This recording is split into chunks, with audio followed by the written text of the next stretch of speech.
Praise the Lord. ஆண்டவராக இயேசுவின் நாமத்தினாலே உங்களை வாழ்த்துகிறேன். இந்த நாளிலும் கூட பரிசுத்த வேதாகமத்திலே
வார்த்தை நிமித்தம் போகலாம். பிசாசு உன் மகளை விட்டு நீங்கி போயிற்று என்றார். ஆமென். அவர் என்ன சொல்றாருன்னு சொன்னா, நீ சொன்ன அந்த வார்த்தை நிமித்தம் போகலாம். எந்த வார்த்தையை அவர் சொன்னான்னு சொன்னா, அந்த பிள்ளைகள் சாப்பிடுகிற அந்த சாப்பாட்டு அந்த மேசையில் இருந்து ஒரு விழுகிற அந்த துணிக்கைகளை அந்த நாய்க்குட்டிகள் சாப்பிடும் அப்படின்னு சொல்லி அவர் சொல்றான். அப்ப அதுல எவ்வளவு தூரம் அவரோட விசுவாசம் அதுல விளங்குது அப்படின்னு சொன்னா, என்ன அந்த முழு சாப்பாடு கிடைக்காட்டி கூட பரவாயில்ல, முழு மகிமை பிள்ளைகளுக்கு தான் இருந்தாலும் ஒரு சொட்டு மகிமை சரி, ஒரு வல்லமை சரி எங்களுக்கு வந்துட்டா காணும், என் பிள்ளை சுகமாகிருவா. ஆண்டவருடைய ஒரு சொட்டு வல்லமை கூட, ஒரு துளி வல்லமை கூட, ஒரு துணிக்கை வல்லமை கூட என்னுடைய பிள்ளையை சுகமாக்கிடும் அப்படின்ற ஒரு நம்பிக்கை, முழு விசுவாசம் அவட வாழ்க்கையில காணப்பட்டது. அத அவ சொல்றா, தன்னுடைய வாயினால அதை சொல்றா. சொல்ற அப்ப ஏசப்பா என்ன சொல்றாருன்னு சொன்னா, நீ சொன்ன அந்த வார்த்தை நிமித்தம் போகலாம் அப்படின்னு சொல்லி, அதுக்கு பிறகு அவளோட மகள் குணமடைகிறா. வீட்டை போய் பாக்குறா, மகள் சுகமாகி இருக்கிறா. அப்ப இந்த இடத்துல என்னன்னு சொன்னா, அவ சொன்ன அந்த வார்த்தை அவட இருதயத்துல அவ்வளவு தூரம் முழு விசுவாசம் இருந்தது. அதே விசுவாசத்தோட தான் அவ ஏசப்பாட்ட முதலும் என்ன செய்யிருப்பா, கேட்டிருப்பா. ஃபர்ஸ்டாவே வந்த உடனே என் பிள்ளைக்கு சுகமாக்குங்கன்னு இந்த 25ஆம் வசனத்துல கேட்கும் பொழுது, என்னுடைய மகளுக்கு சுகமாக்குங்கன்னு கேட்கிற பொழுது அந்த முழு விசுவாசத்தோட தான் அவன் வந்திருப்பா. வந்திருந்தும் ஏசப்பா எப்ப அந்த வார்த்தையை சொல்றாருன்னு சொன்னா, இவ தன்னுடைய வாயினால் அதை சொல்றா பாருங்க. அந்த மேசையில இருந்து விழுகிற அந்த துணிக்கைய நாய்க்குட்டிகள் சாப்பிடுமே என்று சொல்லி அவரோட விசுவாசத்தை அந்த வார்த்தையில காண்பிக்கிறான். பெரியமான தேவனுடைய பிள்ளைகளை, இந்த நாளிலும் கூட கர்த்தர் நமக்கு கற்றுக் கொடுக்கிற காரியம் இதுதான். எங்களுடைய விசுவாசத்தை எங்களுடைய வாயின் அறிக்கையில நாங்கள் காண்பிக்க வேண்டும். கிரியை இல்லாத விசுவாசம் செத்தது. அநேகம் நம்ம என்ன செய்வோம்னா, எங்களுக்கு ஆண்டவர் மேல நம்பிக்கை இருக்கு, விசுவாசம் இருக்கு, கர்த்தர் இதை செய்வார்ன்ற மனசுக்குள்ள தெரியும்.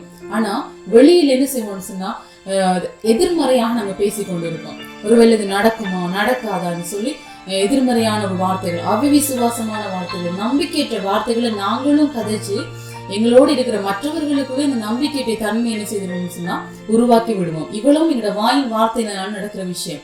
அப்ப இந்த இடத்துல அந்த ஸ்திரீ தன்னுடைய வாயின் வார்த்தையினால தன்னுடைய விசுவாசத்தை வெளிப்படுத்துகிறார். நாங்க இன்றைக்கு அதைத்தான் வெளிப்படுத்த வேண்டும். ஏனென்று சொன்னால் இயேசு பாட்டை நாங்க சொல்லணும். அதே நேரத்துல மனுஷர் முன்பாகவும் சரி அல்லது எங்களுடைய தனிமையிலும் சரி எங்களுடைய விசுவாசத்தை நாங்கள் அறிக்கை பண்ண வேண்டும். எங்களுடைய வாயினாலே நாங்கள் அறிக்கை பண்ண வேண்டும். அறிக்கை பண்ணுகிற பொழுது ஆண்டவராகிய இயேசு அதை பார்த்து இந்த வார்த்தை நிமித்தம் நீ போகலாம் என்று சொல்லுவார். இன்றைக்கு இந்த வார்த்தையை கேட்கிற நீங்க எந்த சூழ்நிலையில எந்த பிரச்சனை மத்தியில இருந்தாலும் ஒரு நிமிடம் நீங்க என்ன செய்யுங்கன்னு சொன்னா நீங்க இந்த வார்த்தைக்கு ஒப்பு கொடுக்கணும். என்னுடைய விசுவாசத்தை நான் கிரியையில காண்பிப்பேன், என்னுடைய வாயின் வார்த்தையில நான் காண்பிப்பேன். என்னன்னு சொன்னால் பரிசுத்த வேதாகமம் சொல்லுகிறது, மரணமும் ஜீவனும் நாவின் அதிகாரத்திலே காணப்படுகிறது.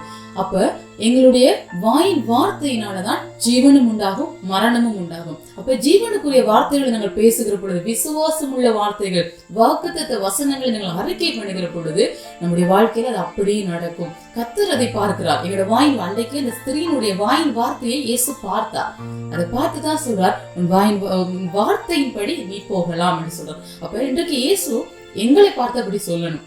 நம்முடைய தகப்பனாகிய ஆண்டவராகிய இயேசு கிறிஸ்து எங்களை பார்த்து சொல்லணும். எங்களுடைய வாயின் வார்த்தைகள் ஒரு விசுவாசம் உள்ள ஒரு வார்த்தைகளாய், பக்தி விருத்தி உண்டாக்குகிற வார்த்தைகளாய் இருக்க வேண்டும்.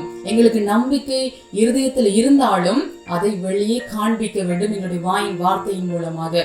பிரியமான தேவனுடைய பிள்ளைகளை, ஒருவேளை இதுவரைக்கும் நீங்க இருதயத்துல விசுவாசத்தை வைத்துக்கொண்டு வாயின் வார்த்தையினால எதிர்மறையான வார்த்தைகள் பேசிக்கொண்டு அவிவிசுவாசமான வார்த்தைகள் நீங்க பேசிக்கொண்டு இருந்திருப்பீங்கன்னு சொன்னா இன்றைக்கு நீங்க மனம் திரும்ப வேண்டும் என்று ஆவியானவர் உங்களோடு கூட பேசிக்கொண்டே இருக்கிறார். பிரியமான தேவனுடைய பிள்ளைகளை, ஒரு நிமிடம் நாங்கள் கண்களை மூடுவோம். இன்றைக்கு கர்த்தர் அதிலிருந்து அந்த அவிவிசுவாசமாய் பேசுகிற அந்த வாயின் வார்த்தைகளில் இருந்து கர்த்தர் உங்களுக்கு ஒரு விடுதலையை கொடுப்பார். இன்று முதல் விசுவாசம் உள்ள வார்த்தைகளை வாயினாலே அறிக்கை பண்ணும்படி, அதன் மூலமாக தேவனிடத்திலிருந்து நன்மையை நீங்கள் சுதந்திரித்துக் கொள்ளும்படி ஆவியானவர் உங்களுக்கு உதவி செய்வார். கண்களை மூடுவோம், நாங்கள் ஜெபம் செய்வோம்.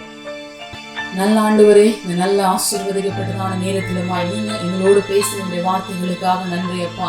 ஆண்டவரே, அந்த நேரத்திலும் அப்பா இயேசுவே, அந்த கிரேக்க ஸ்திரீனுடைய அந்த வார்த்தை, அவளுடைய அந்த விசுவாசம் உள்ள அந்த வார்த்தை ஆண்டவரே அவளுடைய வாழ்க்கையை மாற்றினது, அவளுடைய பிள்ளையினுடைய சூழ்நிலையை மாற்றினது, ஒரு பிள்ளையினுடைய ஒரு விடுதலையை கொண்டு வந்தது ஆண்டவரே. இந்த நேரத்திலுமா நாங்கள் ஆண்டவரே அதை தியானித்து நாங்கள் ஜெபிக்கிறோம் அப்பா. இந்த வார்த்தையை கேட்ட நம்முடைய பிள்ளைகள் ஒவ்வொருத்தரையும் உம்முடைய கரங்களுக்குள்ளே நான் ஒப்பு கொடுக்கிறேன் அப்பா. ஒருவேளை இதுவரைக்கும் ஒரு அவிவிசுவாசமான வார்த்தைகளை, எதிர்மறையான வார்த்தைகளை உடைய பிள்ளைகள் பேசிக்கொண்டு இருந்திருப்பார்கள் சொன்னால் இன்றைக்கும் உடைய பிள்ளைகள் மனம் திரும்பும்படி நாங்கள் ஜெபிக்கிறோம் அப்பா. இயேசுவே, யாரெல்லாம் ஆண்டவரை என்னோடு கூட நான் மனம் திரும்புகிறேன், இன்று முதல் என்னுடைய வாயின் வார்த்தைகள் விசுவாசம் உள்ள வார்த்தைகளாக வரும், எனக்குள்ள இருக்கிற விசுவாசத்தை என் வாயின் வார்த்தையில் நான் காண்பிப்பேன் என்று சொல்லி தீர்மானம் எடுக்கிற ஒவ்வொரு பிள்ளைகளுக்கும் இப்பொழுதே கர்த்தர் ஒரு அற்புதத்தை செய்யும்படிக்கு ஜெபிக்கிறேன் ஆண்டவரே. பரிசுத்த ஆவியானவர் உங்கள் பிள்ளைகளுடைய நாவை தொடும்படி நான் ஜெபிக்கிறேன் அப்பா. இன்று முதல் ஒரு மாற்றம் உண்டாகட்டும். பரிசுத்த ஆவியானவர் தொடர்ந்து நம்முடைய பிள்ளைகளை வழிநடத்துங்கப்பா. இயேசுவின் நல்ல நாமத்தினாலே தாழ்மையோடு ஜெபிக்கிறோம் ஜீவனும் நல்ல பிதாவே. ஆமென், ஆமென். God bless you. கர்த்தர் தாமே உங்களை நிறைவாய் ஆசீர்வதிப்பாராக. ஆமென்.